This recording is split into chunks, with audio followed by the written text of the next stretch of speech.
প্রথমে আয়োজকদেরকে ধন্যবাদ জানাচ্ছি এই ঐতিহাসিক মিলন মেলা আয়োজন করার জন্য।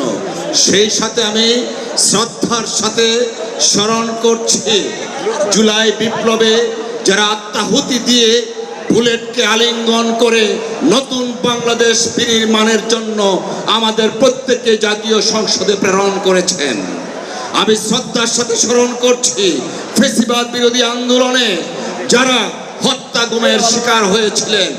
প্রিয় বন্ধুরা আমার, আজকের দিনে আমরা নতুনভাবে শপথ নিতে চাই আধিপত্যবাদী সাম্রাজ্যবাদী ফ্যাসিবাদ বিরোধী শক্তির আমরা ঐক্যবদ্ধভাবে আগামীতে লড়াই করে ফ্যাসিবাদ মুক্ত বাংলাদেশ, যে বাংলাদেশ আমরা কায়েম করেছি সেই বাংলাদেশকে এগিয়ে নেওয়ার জন্য দলবদ্ধ পথের সবাইকে ঐক্যবদ্ধভাবে এক নতুন বাংলাদেশ গড়ে তুলব ইনশাআল্লাহ।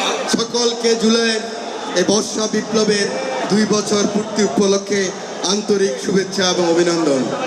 মাননীয় স্পিকার মহোদয় এখানে আছেন, চিফ হুইপ মহোদয়, আমাদের ডিপুরি বিরোধী দলের চিফ হুইপ হাসনাত আব্দুল্লাহ, অসংখ্য নেতৃবৃন্দ, কিন্তু সবচেয়ে যাদেরকে ভালোবাসি, যাদের জন্য এই বর্ষা বিপ্লব হয়েছে, যারা রাজপথে আগামী দিনও আমরা আর কেউ যেন ফ্যাসিস্ট হতে না পারি পারদার হিসাবে থাকবেন, তাদেরকে জানাই আন্তরিক শুভেচ্ছা এবং অভিনন্দন।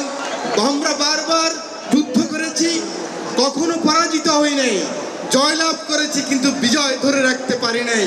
আজকের দিনে আবার দীপ্ত শপথ হবে ওই বর্ডারের বাইরে থেকে যারা হুমকি দেয়, আমাদেরকে ধমক দেয়, আমাদের এই সোনার ছেলেদেরকে যারা নস্যাৎ করার জন্য ষড়যন্ত্র করে, তাদের বিরুদ্ধে আমরা ঐক্যবদ্ধ থাকব। যে কোনো সংকটে, যে কোনো জাতীয় নেতৃত্বে ঐক্যবদ্ধ থাকব, এই হোক আমাদের আবার আজকের দিনে দৃঢ় অঙ্গীকার। আপনারা সকলে ভালো থাকুন। আল্লাহ হাফেজ। বাংলাদেশ জিন্দাবাদ। এই যে আমরা জুলাই বিপ্লব আন্দোলন করে আমরা যে লক্ষ্যে পৌঁছেছি, সেই লক্ষ্য থেকে আমরা আর পিছুত হব না ইনশাআল্লাহ। আমরা এই লক্ষ্য ধরে রাখবো, বাংলাদেশে আর কোনো মানুষ কখনো যেন স্বৈরাচার না হয়, বাংলাদেশের সম্পদকে যেন কখনো লুণ্ঠিত না হয়, বাংলাদেশের এই যুবকের আশাকে যেন কেউ প্রজ্বলিত না করতে পারে, বাংলাদেশের এই যুবকরা এখানে দাঁড়িয়েছে তাদের স্বপ্নকে যেন আর কেউ প্রজ্বলিত করতে না পারে, সেই শপথ দেবো আজকে ইনশাআল্লাহ।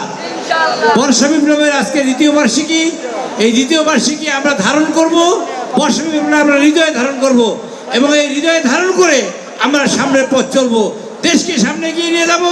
দেশের সম্পদ যাতে লুট না হয় তার জন্য আমরা দৃঢ় প্রতিজ্ঞ থাকবো এবং সিংহশালা হিসেবে আমরা সজাগ থাকবো।